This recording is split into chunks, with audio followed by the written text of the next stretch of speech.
by the Tennessee Volunteers. Give me Rocky Top and tell me what you took from this. What'd you take, Jeff Goodman, from the Vols? Well, nobody looks better in orange than yours truly. We know that, first of all. Chaz Lanier, man, he just keeps doing it. And you thought, like, early on it could be fluky, right? This kid who comes from North Florida, there's no way that Rick Barnes and the Tennessee staff are going to be able to do this again. Well, they have. I mean, obviously, Chaz Lanier is different than Dalton Connect, but he gives them some of the same things that they've needed for years now, which is a go-to guy, a guy that can just score the basketball. Lanier's a better, pure three-point shooter, doesn't have the size of Dalton Connect, but, man, he answers the bell when you need him to, and he made shots today, and, Tennessee just out-toughed them. I mean, plain and simple. They did what they still do, which is defend and play tough, but now they've got, that dude who they can give the ball to and make a play, and they've got a fifth-year senior point guard who's been through it, who takes care of the basketball. And Milicic has been phenomenal this year, and so underrated. People don't talk about him enough because they're talking right now about Chaz Lanier and Zakai Ziegler. Hanson. I mean, the tell is in the rebound. Tennessee got 16 more shots than Arkansas, because percentages isn't that off. Tennessee shot 39, Arkansas shot 37. They did shoot almost 40 from three, but yeah, it was just kind of a men amongst boys. I mean, they were just bullying them. They were rebounding the ball. They were defending. They just kind of took Arkansas's spirit and just took them out of the game. It was kind of a sight to see. And I was just sitting back. I'm like, okay, how are teams going to beat Tennessee? Now, in a tournament setting, yes, Tennessee could lose. But if you're not patient and you give into the pressure and you rush shots and you start taking those bad shots, and it's going to be a long day. And the thing I loved about Tennessee even more, they challenged every shot. We had a defensive coach in the league. He charted every shot we challenged. There was an 18% drop-off when you challenge a shot. And Tennessee does that every shot, no matter what. I love their aggression. I love their defense. And offensively, yes, it could be a close game. Boom, Chastanier hit you twice. You're down 7, right? You're down 8. You're down 9 points, which is really what happened today. He had a quick 5. Now it's a 3-point game to an 8-point game or a 9-point game, and it's a wrap. You're not going to just sit there and, especially a team like Arkansas, they just didn't have the patience to work their way back. And, I mean, you see by the shooting percentages, they didn't even hit their free throws. I mean, Tennessee was in their heads, man. They're stifling defensively. Yeah. Jeff, I want to get your thought on this for a moment, because I want to turn to Arkansas in a second. But I feel like this is something in the sport that you can speak to really well, that maybe people might not fully understand or appreciate off the bat. This is year 10 for Rick Barnes at the helm of Tennessee.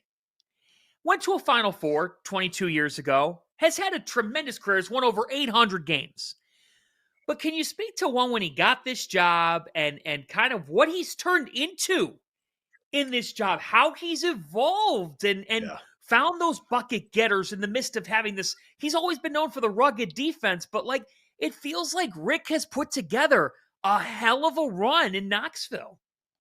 Well, let me tell you this, first of all, and Hummel and I had him on our podcast a couple of weeks ago, and we talked about this, but I don't think I was completely transparent with how I felt when he was run out of Texas and he got that Tennessee job right away.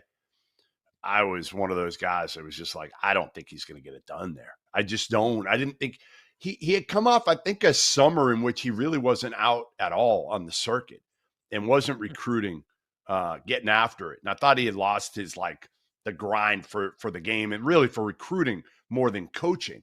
And when you do that, at that point, I was like, you're done.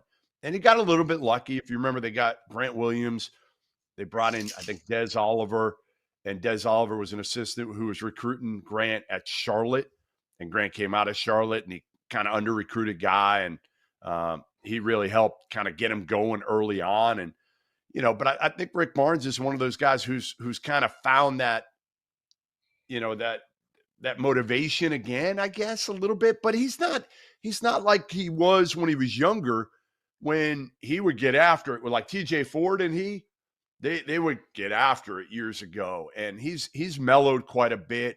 Has much better balance. I'm not sure he's Mark Few like, but maybe close in a lot of ways. And the other thing, and Henson could probably take it from here, but I had a coach in the NBA text me, actually somebody in a high executive, and he texted me today, and he said one of the reasons why Tennessee has been so successful is the addition of Greg Polinsky. And Greg Polinsky is a longtime NBA guy who's with, I think, the Nets, the Pistons. Barnes brought him in probably about 6 years ago. And he said more college guys are going to, and already have gone. Nate Oates has brought in 2 NBA guys right now to help with the offense and the defense, but also like program building, because these guys in college basketball aren't used to this. They're not used to the turnover like there is right now in college basketball and the free agency and everything like that. And Greg Polinsky has been in the front offices of many a team, and he's been an assistant coach, and he was trusted by Rick Barnes. And I think that was a key addition that's very underrated right now for the Vols' success recently. Yeah, I agree with that. I mean, if you think about an NBA season, you have when all the guys get in. I mean, there's a month before guys will come in and play, but you essentially have 3 weeks to get your shit together and win games. You know what I mean? And so if you have NBA guys that are used to that type of grind and understand, like, I'll give you a perfect example. Coach Beeline comes in to Cleveland, right? We're doing like basic pivot pass drills.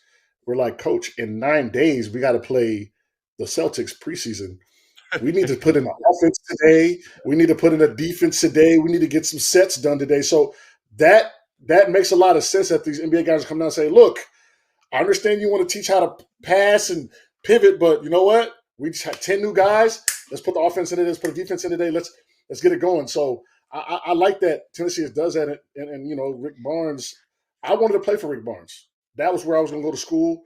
Unfortunately, he told my dad, why don't you let your son commit? And, you know, the rest is history. So I love him as a coach. I loved him back in the day at Texas. I'm glad to see him doing well.